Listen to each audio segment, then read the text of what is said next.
Hi, welcome back. I'm Eric, and this is the Quick Guide to Oral Advocacy. In this last episode, we'll offer you some tips on how to make a compelling rebuttal or surrebuttal. Specifically, you'll learn elements of a rebuttal or surrebuttal, summary of the opponent's vulnerable points, refutation, and your own arguments. How to argue in the alternative with even if. To put it simply, a rebuttal allows one party to refute points made by another.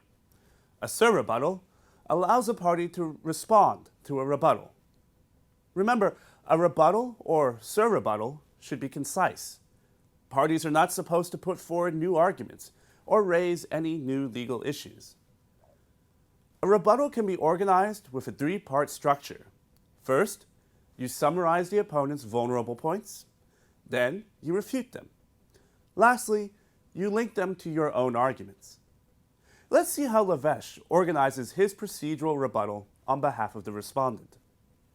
Mr. President, members of the tribunal, the claimant has sought to rely on numerous English authorities, citing Walford and Miles. The decision in Walford and Miles was situated on an agreement to agree. It was held that it's not allowed for parties to come to an agreement to agree. However, this is very different from current circumstances.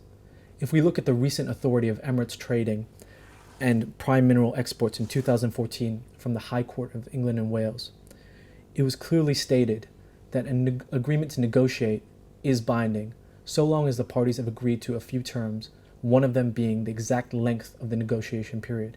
And in fact, if we look at the circumstances of our present case, it is clearly stated that there is a 12-month period of negotiation. Therefore, the respondent submits that the claimant has not fulfilled its obligations under Clause 65 of the arbitration agreement.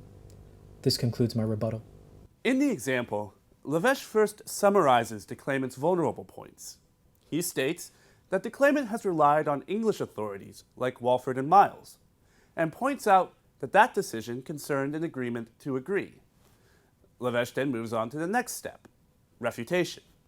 He distinguishes Walford and Miles and introduces a competing authority. Notice the use of however in order to help Lavesh move from summary to refutation.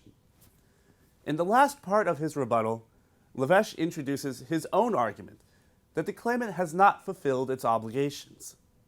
Overall, Lavesh organizes his rebuttal neatly with the three-part structure.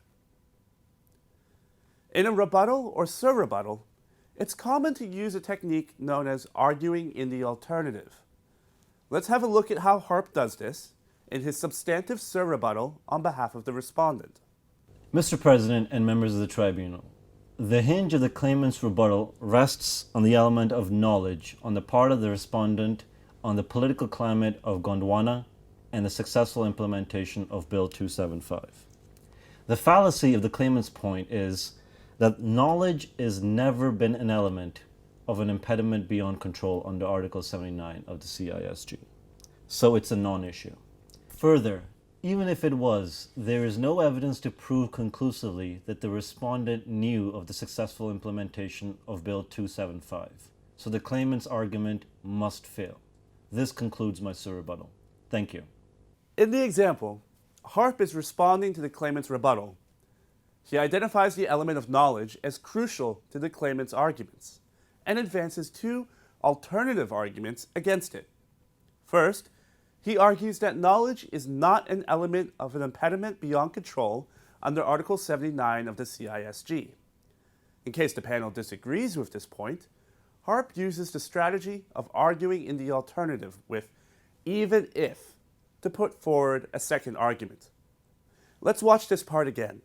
Even if it was, there is no evidence to prove conclusively that the respondent knew of the successful implementation of Bill 275.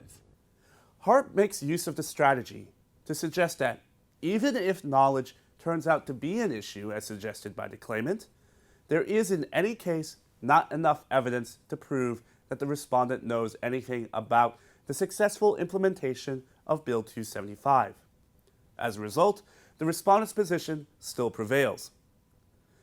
So remember, there are three elements of a rebuttal or surrebuttal: summary of the opponent's points, refutation, and your own arguments.